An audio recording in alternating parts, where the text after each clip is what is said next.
Affiliate marketing होती क्या है, आप कैसे समझाओ? अब देखो, एफिलिएट मार्केटिंग में बहुत लोगों को लगता है घर से बैठ के काम करना है खाली, हाँ। बट सच ये है कि आपको प्रोडक्ट बेचना है।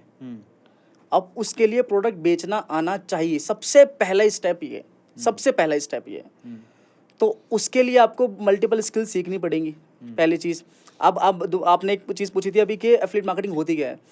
लेट सपोज ये एक प्रोडक्ट है, लेट सपोज ये एक प्रोडक्ट है, ठीक है, ये मैंने नहीं बनाया, ये आपने बनाया, मुझे पता है कि प्रोडक्ट अच्छा है, मार्केट में चलेगा, लेकिन ये प्रोडक्ट बहुत, तो मुझे एज ए मार्केटर मैं क्या करूँगा, आपके पास आऊँगा, बोलूँगा अरविंद भाई जो आपका प्रोडक्ट है ना, मैं बेचता हूँ, मुझे बताओ आप कितना कमीशन दोगे इस पर मुझे।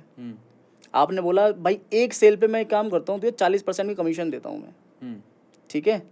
अब जो 40% का कमीशन आ रहा है, that is my earning, right. मतलब इसको भी समझ लेते हैं कि अगर मान लो कि एक सेल पे 40% देते हो तो कमाता ही नहीं होगा वो, अब वो जोड़ लेता है उस मार्जिन को। मैं आपको बताता हूँ, ये तो फिजिकल प्रोडक्ट हो गया ना। हाँ। उसमें क्या होते हैं, कुछ सॉफ्टवेयर्स होते हैं, तो अब सॉफ्टवेयर तो एक टाइम बनाया खाली, हाँ। तो बाकी सब्सक्रिप्शन पे काम करते हैं, हाँ। ओके। तो इसलिए इतना कमीशन मिलता है उस पर, समझ इसलिए यूएस एफिलिएट मार्केटिंग में पैसा है। मैं आपको थोड़ा आसान भाषा में समझा देता हूँ जो इन्होंने बोला। एक सॉफ्टवेयर है जिसको बनाने में बहुत कम पैसा लगता, बहुत पैसा लगा पर वन टाइम पैसा लगा, मान लो चलो 10 लाख रुपए लग गए, 20 लाख रुपए लग गए वन टाइम लगे, पर वो सॉफ्टवेयर एक बार बन गया, जितने लोग उसे यूज़ करेंगे उतने उसको जो यूज़ करेगा वो पैसा भी तो देगा। तो वो मान लो कि 10-10 हज़ार रुपये में वो सॉफ्टवेयर बेच रहा है, और अगर वो 1 लाख लोगों ने खरीद लिया तो ना उसको कितना प्रॉफिट हो आप सोच सकते हो, समझ में आ रहा है। और दूसरी खास बात, सॉफ्टवेयर खरीदना के बाद इनको 40% कैसे मिल गया ज़रा समझो।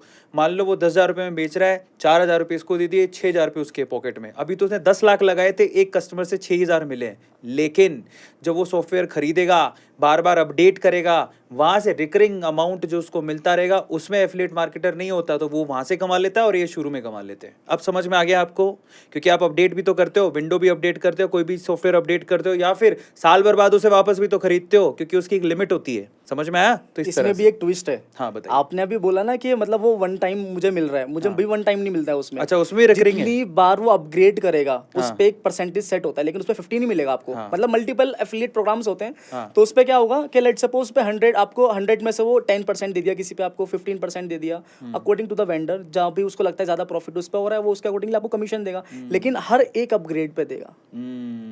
तो गेम बहुत तगड़ा है। नेक्स्ट लेवल गेम है, मतलब समझने वाला बंदा चाहिए वो। तो देखो समझ आई कैसे होता है एफिलिएट में, एफिलिएट क्या है।